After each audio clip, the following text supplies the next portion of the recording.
हमारे चौमू के मीणा समाज के अध्यक्ष माननीय रामचंद्र जी,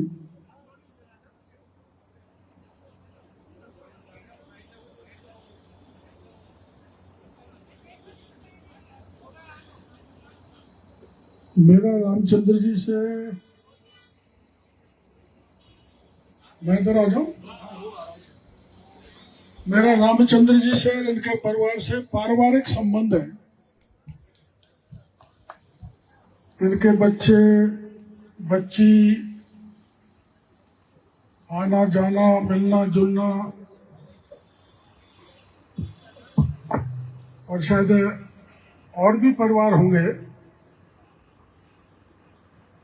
लेकिन 8 लाख रुपए महीने की जिस घर में तनख्वाह आ रही हो,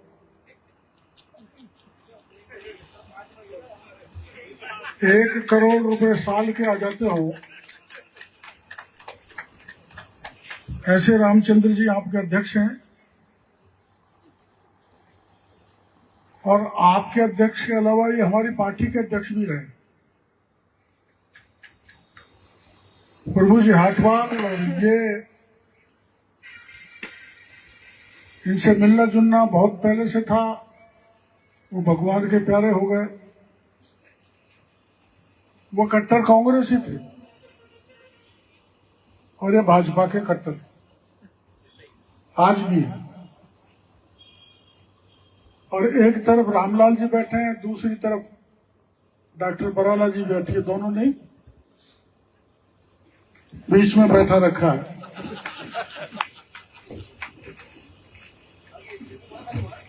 सबसे पहला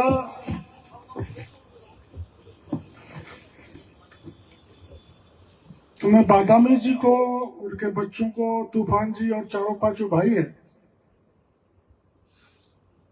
आज के जमाने में कौन देता है जी 5 करोड़ की जमीन? आज तो सब अपने अपने स्वार्थों में फंसे हुए हैं, लेकिन इतनी बेशकीमती जमीन समाज को दी है। तूफान जी, बादामी जी के पूरे परिवार को मैं बहुत बहुत धन्यवाद देना चाहूंगा, आभार प्रदर्शन करना चाहूंगा। और जमीन देना बहुत बड़ी बात है, किंतु जमीन पर भवन बना के खड़ा करने वाले रामचंद्र जी और उनकी टीम,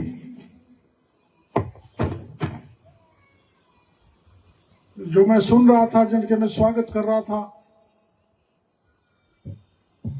सबने खूब भरपूर पैसे दिए, जिसके कारण भवन बन के तैयार हो गया। मैं चौमू के सभी भाइयों का इसके लिए शुभकामनाएं देना चाहता हूं, बधाई देना चाहता हूं। और ये भवन केवल भवन नहीं रहना चाहिए, यहां से समाज सुधार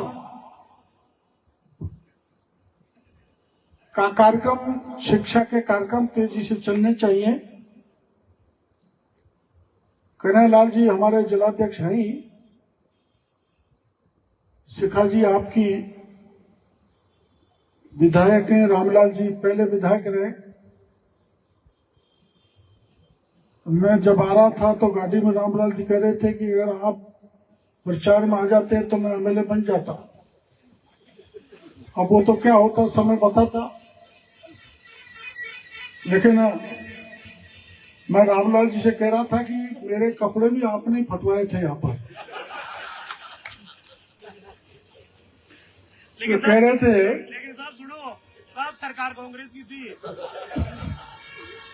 तो ये कह रहे थे कपड़े फट गए इसलिए अपना राज आ गया।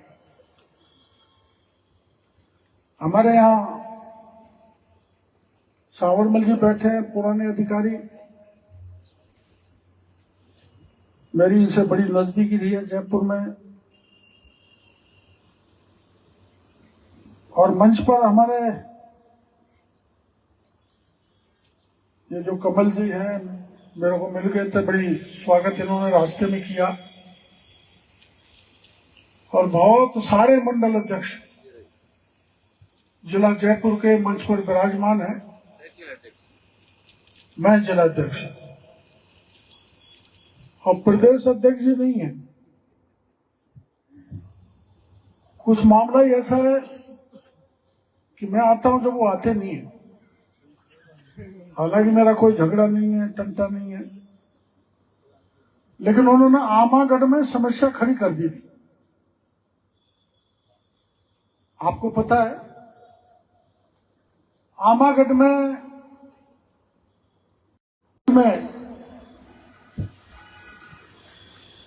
मीणा राजा राज करता था। वहां के झंडे फाड़ दिए, मूर्ति तोड़ दी, और कुछ भाई कहने लगे मीणा कि हम तो हिंदू ही नहीं है। तो उसमें रामकेश जी भी थे, हमें कन्हैयालाल जी यहां बैठे हुए हैं, उनके समधी हैं। रामकेश जी जब हिंदू नहीं है तो उन्होंने आपके यहां बच्ची दी है ना, बच्ची दिए तो सोते देव में शादी नहीं करी रामकेश जी ने, और 7 फेरे पड़े बाकायदा। जो सनातन धर्म में होता है वो काम हुआ, और हम सभी उन्हीं परंपराओं को मानते हैं। तो बड़ा मुद्दा बन गया था आमागढ़ का। अब ये हमारी कांग्रेस की एमएलए बैठी है, थोड़ी सी बात बता दूं क्या, इनसे माफी मांगते हुए। हमने कहा भाई हम वहां पर आमागढ़ में झंडा पहनाएंगे, ध्यान है ना, अखबारों में छपा था। फिर गहलोत साहब का बयान छपा था कि परिंदा भी पैर नहीं रखेगा। हमने कहा परिंदा नहीं, डॉक्टर किरोड़ीलाल जाएगा, देख लेना। अभी कितना बड़ा तमाशा है, किसी का सम्मान का स्थान हो, श्रद्धा का स्थान हो, और वहां पर समाज का अपमान हो जाए, तो अपमान से बदला लेने की जिम्मेदारी मेरी बनती है ना, आपकी बनती है ना, अपन सबकी बनती है। इसलिए गहलोत साहब को जब मैंने बयान दे दिया तो उनके चिंता हुई कि जा सकता है। तो आमागढ़ के दरवाजे पे 1200 पुलिस, कई एसपी, लाठी, बंदूक, अग्नि वर्षा, अश्रु गैस, सब कुछ था, और ड्रोन भी थे तो जो आसमान से देख रहा था। उसके बाद भी हम 9 लोगों ने चढ़कर आमागढ़ पे झंडा फहरा दिया। अब झंडा फहराने के बाद गिरफ्तार कर लिया तो चौमू में आप लोगों ने आंदोलन किया हमको छुड़ाने के लिए। बहुत से लोग सड़क पर उतर गए, पूरे राजस्थान में उतर गए, और 2.5 घंटे से ज्यादा सरकार हमको थाने में नहीं बैठा पाई, और हाथ जोड़ के छोड़ना पड़ा। जाओ, आपका है वो किला, आपका ही रहेगा। तो जो कुछ हुआ, जो अन्याय हो, अत्याचार हो, उसके खिलाफ हमको लड़ना चाहिए। और अपने यहां मेरे वहां का तो पता है, आपके यहां का पता नहीं। हमारे वहां सामाजिक परंपराएं ज्यादा टूट रही है। सामाजिक परंपराएं टूटने का मतलब अनैतिक आचरण बहुत ज्यादा हो रहा है। बहन बेटियों के साथ अत्याचार ज्यादा बढ़ रहे हैं। नशा की प्रवृत्ति ज्यादा बढ़ गई। गरीब की बच्चियों को पढ़ लिख के छोड़ रहे हैं। गरीब की बच्चियों को गांव से बाहुबली उठाकर ले जा रहे हैं, और कुछ बच्चियां भी गड़बड़ कर रही हैं। मैंने इसलिए कहा है, आपने ये जो जगह बनाई है उसमें एक जरूर आपका संकल्प होना चाहिए कि पहले हमारे समाज में जो भी, इस इलाके में जो भी बुराई है उसको दूर करने की जिम्मेदारी इस भवन में बैठ के हमारी बनती है। क्योंकि एक घर सुधरेगा, एक गांव सुधरेगा, पूरा चौमू सुधरेगा तो पूरा जिला जयपुर सुधरेगा। आप देखते हो बाप बेटे को लठ से मार देता है, पत्नी पति को मार के जमीन में गाड़ देती है। कैसा पवित्र रिश्ता है पति पत्नी का, लेकिन अनैतिक आचरण इतना होने लग गया कि अगर आप जागोगे नहीं, समय पे सुधारोगे नहीं, समय पे नियंत्रण नहीं करोगे तो धर्म का सर्वनाश हो जाएगा और पाप भी पाप छा जाएगा। जब न आप बचने वाले हो न मैं ताकतवर व्यक्ति बचने वाला हूं, सब खत्म हो जाएगा। इसलिए मेरी प्रार्थना रहेगी आपसे कि आप यहां से समाज सुधार का काम करें, शराबबंदी और नशे को बंद करें और शिक्षा की तरफ बच्चे बच्चियों को आगे बढ़ाएं। मेरे को खुशी है, मैं जब बैठा था तो रामलाल जी, एक महिला यहां ऊपर आ रही थी स्वागत के लिए, वो है नहीं कि कह रहे थे कि इनकी बेटी आईएएस बनी है, आईएएस बनी है। मां सबसे बड़ा संस्कार, मां प्रथम गुरु होती है बच्चे बच्चियों, और मां ने जो संस्कार डाल दिया वो जीवन पर्यंत चलते हैं। मां ने शिवाजी महाराज को संस्कार डाले तो मुगल आक्रांताओं को मार के भगा दिया, अपने देश में उनको कब्जा नहीं करने दिया, हमारे देश को जिंदा रखा। आपको पता है कि जब अभिमन्यु मां के पेट में था तो उसने चक्रव्यूह में प्रवेश करना सीख लिया था। बच्चा केवल पैदा होने की बात नहीं, मां के पेट में भी सीखता है। तो जगत जननी माता जो जगत को बनाती है, जगत का निर्माण करती है, ऐसी शक्ति, मातृ शक्ति यहां पर विराजमान है। इनका पहला संकल्प यही होना चाहिए कि मेरे बच्चे बच्ची संस्कारवान रहें, बड़े बने, देश और समाज की सेवा करें, तो आपके चौमू इलाके का नाम पूरे राजस्थान में होगा। आप पूछेगा। अब हम तो भटकते भटकते, मैं तो इनसे पूछने वाला था ये हमारी साहिबा से कि आप कहां चक्कर में पड़ गई यहां राजनीति के में। बड़ा दलदल है राजनीति का। और सुनो, दूर से आदमी जब पुलिस का सिपाही या अधिकारी दिखता है ना तो उसी नजर से नेताओं को देखता है, ये साला सफेद चक बैठ के खड़ा है, बड़ा भ्रष्टाचारी है। और क्यों कहता है?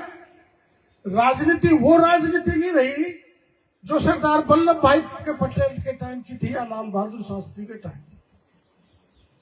लाल बहादुर शास्त्री ने प्रधानमंत्री रहते हुए एम्बेसडर की गाड़ी के लिए लोन लिया, आपने पढ़ा होगा प्रसंग। और प्रधानमंत्री रह के गुजर गए तो उनका लोन लाल बहादुर शास्त्री की मां ने बैंक का लोन चुकाया। क्या ऐसा उदाहरण हो सकता है आज की राजनीति में? नहीं हो सकता। मैं इसलिए दुखी होकर बात कह रहा हूं कि आज की राजनीति धंधा बन गई। ये के प्रकार एमएलए एमपी बनो, मंत्री बनो, कमाई करो, लूटो, घर को भरो, जनता जाए भाड़ में। मेरा प्रैक्टिकल सोच में हर एक नेता के लिए नहीं कह रही है, पर ज्यादातर राजनीति का मामला यही हो गया। अभी मेरे को ये पूछ रहे थे रामचंद्र जी का आप लेट हो गए। मैंने कि लेट क्या, मैं आ गया वही बहुत है। 1 बजे आना था, 2 बजे पहुंचा। रामलाल जी ने आपको घटना सुना दी। ये डॉक्टर बराला जी के लिए नहीं है, लेकिन वहां एक मरीज 2 दिन से मरा पड़ा था, उस पर वेंटिलेटर लगा रखा था और बिल पकड़ा दिया 7.5 लाख का। 3.5 लाख दे दिए, बाकी के पैसे नहीं लगे तो डेड बॉडी रोक दी। डेड बॉडी नहीं देंगे एक बड़े अस्पताल ने, संतोष व दुर्लभ जी ने। मैंने कहा भाई ये डेड बॉडी रोकने का तो अधिकार आपको नहीं है, और बिल बताओ मेरे को काय का खर्चा हुआ है। आप ये मैंने उदाहरण इसलिए दिया है, जिस डॉक्टर को इस धरती पर जनता भगवान कहती थी, भगवान के रूप में पूजती है, वो डॉक्टर भी जनता को लूटने लग गया। अब इससे बड़ा क्या तमाशा हो सकता है? उसने जो पैसा देना था आपको दे दिया और पैसा मांगने लगे जब बॉडी देंगे। इससे बड़ा राक्षस कोई हो नहीं सकता। वो डॉक्टर नहीं है, वो हैवान है, वो राक्षस है। ऐसा हमारे मेडिकल एंड हेल्थ का स्थिति हो गई। ऐसे शिक्षा विभाग में हो गया। जो टीचर पहले पढ़ाया करते थे, समर्पण भाव से संस्कार डालते थे, आज चारों तरफ शिक्षा के बड़े बड़े केंद्र खुल गए। गरीब का बच्चा तो पढ़ ही नहीं सकता, गरीब का बच्चा शिक्षा ग्रहण नहीं कर सकता। लेकिन आप सोच रहे होंगे डॉक्टर साहब हमको भाषण दे रहे हैं, ये सरकार में तो जिम्मेदारी तो इनकी बनती है। हाँ, जिम्मेदारी हमारी बनती है। हम अगर प्रबल इच्छा से तैयार हो जाएं तो कोई सरकारी अस्पताल और कोई कोचिंग इंस्टीट्यूट जनता को लूट नहीं सकता। ऐसा भी कानून हम बना सकते हैं। लेकिन राजनीतिक दल काय से डरते हैं? अरे वोट खराब हो जाएंगे, वोट गड़बड़ हो जाएंगे, यहां हाथ मत डालो, वहां हाथ मत डालो। मैं हाथ डालता दो रहा हूं। किसानों को नकली बीज दिया जा रहा है। कभी किसानों ने नहीं सोचा था, न किसी सरकार ने सोचा था कि बीज भी नकली, खाद भी नकली, कीड़े मारने की दवा भी नकली, बीमा भी नकली। फिर असली क्या है? कुछ नहीं। तो मैंने तय किया चाहे कुछ भी करना पड़ जाए, मेरी जिम्मेदारी है कृषि मंत्री रहते हुए कि मैं मेरे राजस्थान के किसानों को मैं बीज दिलाऊं, उत्तम कीड़े मारने की दवा दिलाऊं और किसान के घर तक खाद पहुंचाने की जिम्मेदारी लूं, पहुंचाऊं। ये मैं इसलिए कृषि मंत्री बना हूं। जितने भी नकली खाद बनाने वाले थे 73 लोगों को खिलाफ मुकदमे दर्ज कर दिए, 22 के लाइसेंस सस्पेंड कर डाले। करोड़ों का व्यापार। और मैंने प्रधानमंत्री जी से मैं बीज के मामले में मिलने जा रहा हूं। मैं बीच में शिवराज जी से मिला था। मैंने कि खाद नकली मिल रहा है। आपने अखबारों में पढ़ा होगा खाद नकली। मार्बल के चूरे से नकली बना रहे हैं खाद। तो भारत सरकार ने तय किया है कि ऐसा सख्त कानून लाएंगे कि किसी की हिम्मत नहीं पड़े कि नकली खाद किसानों को दे। ऐसे ही मैं केंद्र सरकार से आग्रह करूंगा, निवेदन करूंगा। अब हम बीज का कोई नकली बीज पकड़ लेते हैं ना, तो 500-600 रुपए से ज्यादा दंड नहीं कर सकते। क्या कानून है? कानून बनवाएंगे, केंद्र से निवेदन करेंगे कि ऐसा सख्त कानून बने जो लाखों की उसको पेनल्टी लगे, वर्षों की सजा हो। तो ये जिम्मेदारी हमारी है। लेकिन कई बार हम जिम्मेदारी से पैर इसलिए खींच लेते हैं कि भाई ये फलाना तबके के खिलाफ कार्रवाई की तो नाराज हो जाएगा, तो अगली बार हमारी सरकार नहीं आएगी। अब राजस्थान में तो आप 5 बार से देख रहे हो, ये पलटा और वो पलटा और ये पलटा और वो पलटा, देख रहे हो ना? जैसे तवा होता है, रोटी एक बार सेकी फिर पलट दी। ये क्यों हो रहा है? क्योंकि सरकारें जनता को संतुष्ट नहीं कर पा रही। इसलिए चाहे वो बराला जी हो, चाहे मैं हूं, चाहे रामलाल जी हो, चाहे कन्हैयालाल जी हो, चाहे प्रधान पंच सरपंच जो यहां पर बैठे हुए हैं, मैं उनसे प्रार्थना करना चाहूंगा, हमको जनता ने इसलिए चुना है कि हम जनता की ईमानदारी से सेवा करें। कोई भी अत्याचार ना हो किसी प्रकार का, कोई तहसीलदार हो, थानेदार हो, कोई बाहुबली हो, कोई किसी को परेशान करे, उससे अड़ के लड़कर न्याय दिलाने की जिम्मेदारी आपकी है। मैं आपको भरोसा देना चाहता हूं कि आपके साथ कोई किसी प्रकार का अत्याचार करे तो मेरे को बताओ, मैं आधी रात पर भी आपके बीच आकर आपकी मदद करने के लिए तैयार। ऐसा नहीं कि मैं कोई मंत्री बन गया तो मिलूंगा नहीं, लाड साहब हूं, आऊंगा नहीं। अब मैं सुबह घूमता घूमता निकला तो ये ज्यादा पैसा लेने की बात वहां लगी तो मैं तो घूमता घूमता ही अस्पताल पहुंच गया, तुरंत नहा धो के आया। मैं तो दाढ़ी भी नहीं बना पाया क्योंकि मेरे को 1 बजे आना था। तो राजनीतिज्ञों से ऐसे मौके पर मेरी प्रार्थना है कि राजनीतिज्ञों के प्रति, राजनीतिक दलों के प्रति जनता का भाव ठीक नहीं बन रहा। हम राजनीति में सेवा करने के लिए आए। मोदी जी कर रहे हैं ना। मोदी जी ने देश के, दुनिया के मानचित्र पर हिंदुस्तान का नाम ऊंचा करने का काम किया, और जो हिंदुस्तान को मजबूत करेगा लाल बहादुर शास्त्री ने किया था। किसी दल का हो, सरदार वल्लभ भाई पटेल नहीं होते तो क्या अपना देश एक हो जाता? भले वे कांग्रेस के होंगे, लेकिन उन्होंने जिस मजबूती के साथ, जिस इच्छा शक्ति के साथ हमारे देश को एक किया, 543 रियासतों को मिला के अखंड भारत बनाने का काम किया, वो बधाई के पात्र है। हमारे अब सरकार है हमारी राजस्थान में, दिल्ली में भी हमारी सरकार है, डबल इंजन की सरकार है। मैं आप लोगों से यही कहूंगा, ये अपना ईआरसीपी का पानी इधर भी आ रहा है क्या? नहीं आ रहा? अच्छा, यमुना का तो आएगा। चलो, ये हमको पहली बार जानकारी में है। रामलाल जी, आप मेरे साथ चलना। यमुना का पानी चौमू तक कैसे सर्वे होकर बढ़ सकता है, इसके लिए अपन केंद्रीय मंत्री से मिलेंगे, इसको प्रावधान करवाएंगे।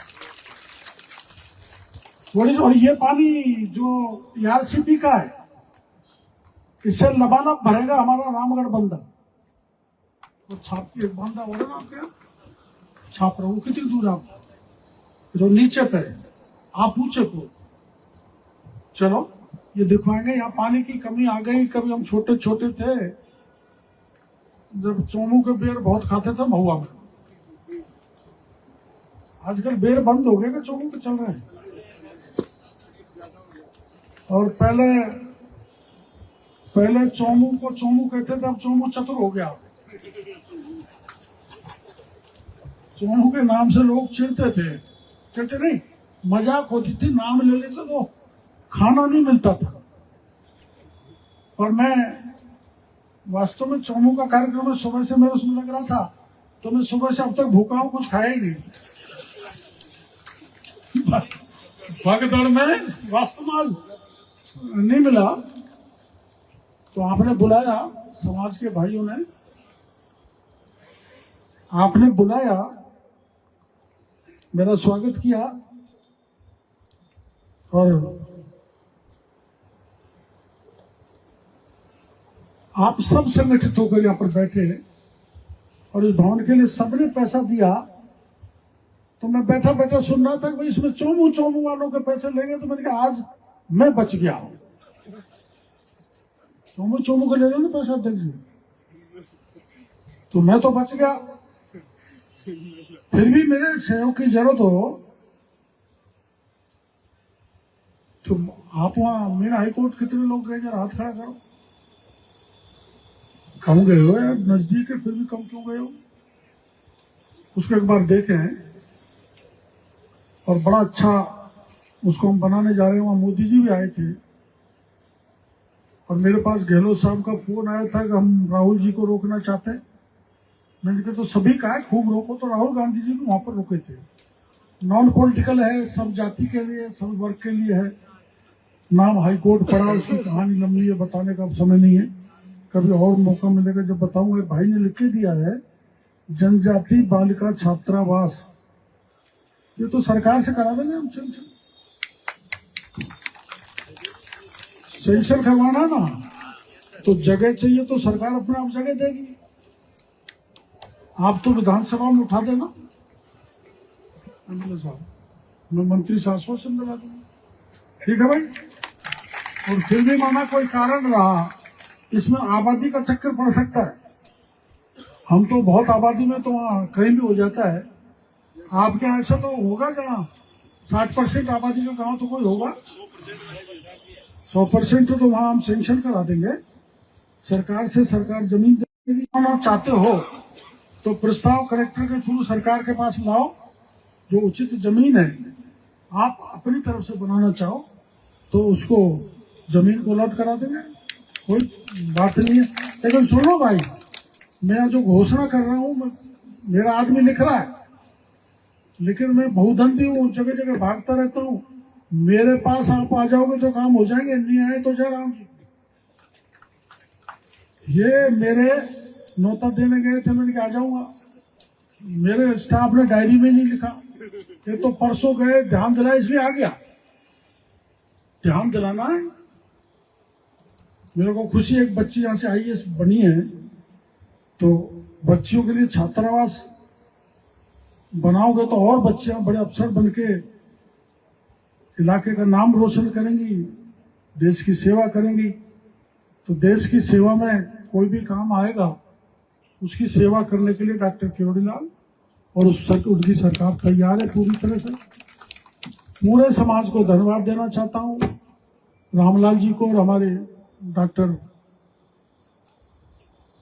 शिखा जी को। शिखा जी को मैंने पूछा, आप स्त्री रोग विशेषज्ञ तो तुम्हारा इलाज करती है कि नहीं है? करती है ना? ज्यादा फीस तो नहीं लेती है? हाँ, अरे तुमने 21 लाख ले लिए एक ही बार में यार, इससे बड़ी फीस कोई नहीं लेता। तो मैं धन्यवाद देना चाहता हूँ डॉक्टर साहब को भी कि इन्होंने 21 लाख जरूरतमंद लोगों के लिए दिए। हमारे रामलाल जी को, इन्होंने आपको जैसी भी स्थिति परिस्थिति है, इन्होंने भी पैसे दिए। और भी कोई काम कराने हो तो मेरे खाते में डाल देना, आप कहोगे, क्योंकि मेरे तो वैसे ही नाम किरोड़ीलाल है, घर वालों ने नाम ही किरोड़ीलाल रख दिया। तो मैं पूरी तरह से आपके सभी अच्छे कामों में साथ हूं, कंधे से कंधा मिला के। लेकिन यहाँ कृपया सभी पंच पटेल अध्यक्ष जी ध्यान दें, सब जगह जिले के सारे अध्यक्ष बैठे हैं। ये जो नशा है और आज का जो सोशल मीडिया है, इस पर नियंत्रण रखें। इससे बच्चे बच्चों के संस्कार बिगड़ रहे हैं, जिससे समाज का माहौल बिगड़ रहा है। शिक्षा की तरफ ध्यान दें, होनहार बच्चों को बनाएं और मेरे पे ऐसी कृपा आपकी बनी रहे। चौमू का कोई भाई भी कभी भी मेरे पास आएगा, चाहे किसी दल का हो, किसी जाति का हो, मैं उसके लिए सदैव तैयार खड़ा रहूंगा सेवा करने के लिए। बहुत बहुत धन्यवाद।